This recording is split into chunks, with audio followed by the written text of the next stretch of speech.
Once upon a time, in a far-off kingdom, there was a young prince named Sebastian. He was a brave, kind, and noble prince, who loved to ride his horse, hunt in the forest, and help his people in any way he could. He was loved by all his subjects, who admired his strength and valor, and his wise decisions that had made the kingdom prosperous and happy.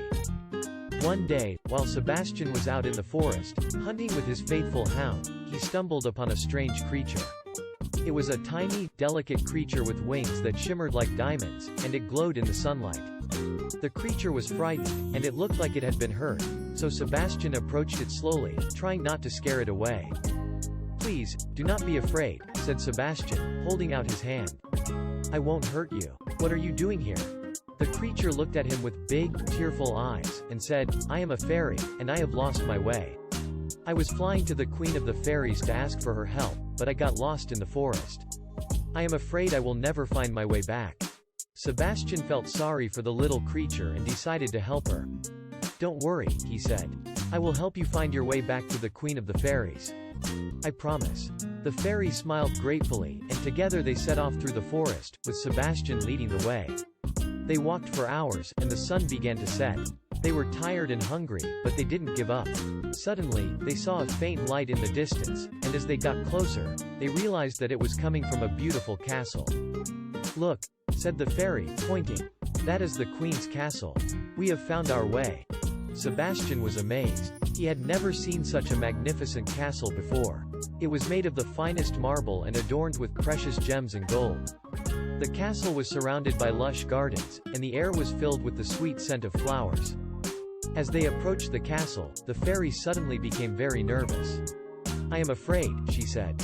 "The Queen of the Fairies is very powerful, and she is not always kind to humans. I don't want you to get hurt because of me." But Sebastian was not afraid. He knew that he had to help the fairy, no matter what. "Don't worry," he said. "I will protect you." They entered the castle, and the Queen of the Fairies appeared before them. She was beautiful, with long, flowing hair that shimmered like gold, and eyes that sparkled like diamonds. She looked at Sebastian and the fairy with a stern expression, and asked, "What brings you here?" Sebastian explained their situation, and how they had come to the castle to ask for the fairy's help. The queen listened attentively, and then she smiled. "You are a brave prince," she said.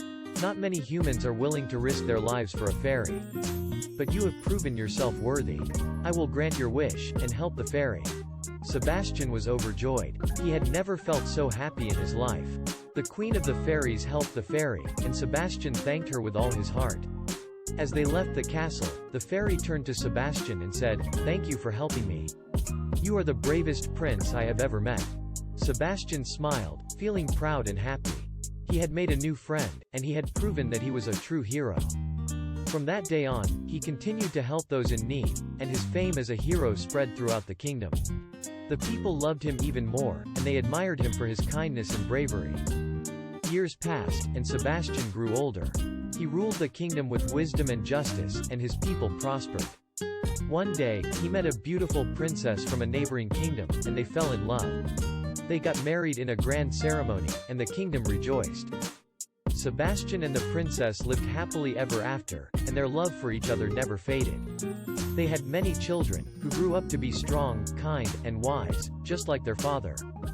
And the fairy who Sebastian had helped all those years ago? She became a trusted advisor to the Queen of the Fairies, and she always remembered the brave prince who had helped her find her way back home. She often visited Sebastian and his family, and they would sit together and talk about their adventures. And so, the legend of Prince Sebastian lived on, inspiring generations to come, and reminding us that true bravery comes not from strength or power, but from a kind and compassionate heart.